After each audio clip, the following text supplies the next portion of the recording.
부동산을 매매할 때 양도 차익을 줄이려고 필요 경비나 취득가액을 부풀리는 등 사실관계를 왜곡해 신고하면 세금은 물론 가산세까지 부담할 수 있는데요. 그래서 준비한 양도소득세 조사 사례로 알아보는 유의사항, 지금부터 살펴봅니다.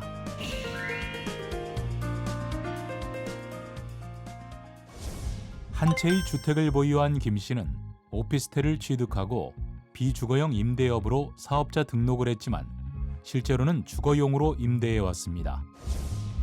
이후 김 씨는 주택을 양도하면서 1세대 1주택 비과세로 신고했지만 국세청은 김 씨가 오피스텔을 주거용으로 임차한 사실을 확인해 1세대 1주택 비과세 적용을 부인하고 양도소득세를 추징했는데요.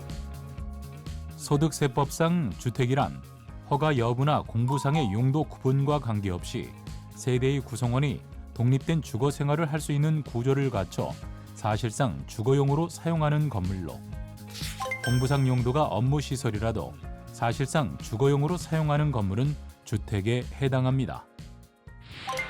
대학생 자녀에게 한 채의 아파트를 증여하고 자녀의 주소지를 친척집으로 옮겨 세대를 분리한 이 씨는 이후 그가 소유한 아파트를 1세대 1주택 비과세를 적용해 양도했는데요. 국세청은 이 씨가 양도소득세를 회피하기 위해 형식상 자녀를 세대 분리한 것으로 보고 1세대 1주택 비과세 적용을 부인하고 양도소득세를 추징했습니다.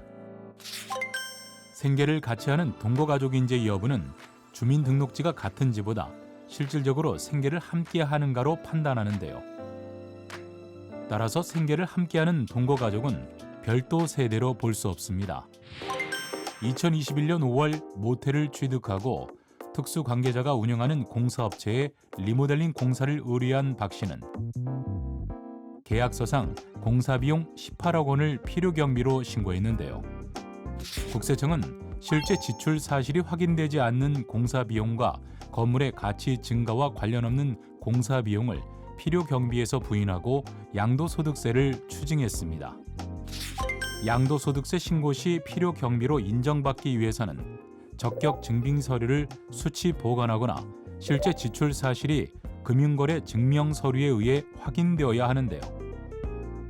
또한 자산의 내용 연수를 연장하거나 가치를 증가시키는 목적으로 지출하는 수선비 등 자본적 지출액에 해당해야 필요경비로 인정받을 수 있습니다.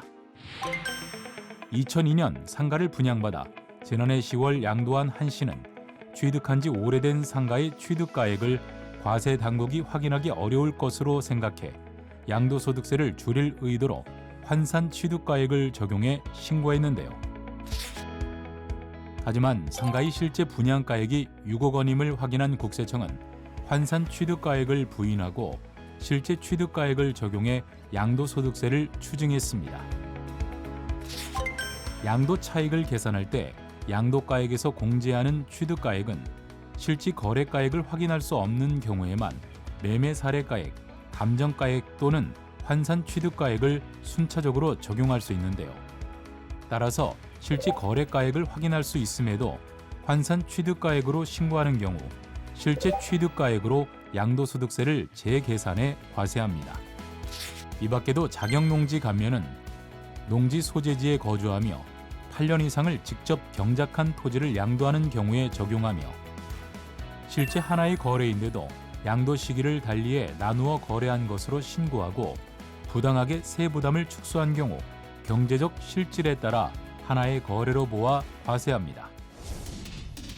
한편 이번에 발간된 밑줄 쫙 부동산 세금 체크 포인트는 국세청 홈페이지에서 내려받아 볼 수 있는데요. 대표적인 양도소득세 세무조사 사례를 바탕으로 유의해야 할 사항 등을 미리 검토해서 실수 없이 정확하고 성실하게 신고하시길 바랍니다.